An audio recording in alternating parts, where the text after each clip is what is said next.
Mainit-init na chismis.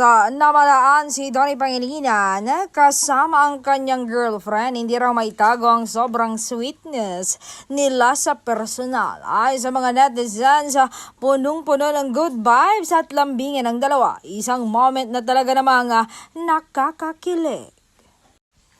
Pero sino kaya ang namataan ng kasama ni Donnie Pangilinan na walang iba pala kundi si Bel Mariano? Anong reaction mo sa sweet na video ito? I-like ang video, i-share ang opinion mo sa comments, follow at mag-subscribe para sa mas marami pang Don Bell updates.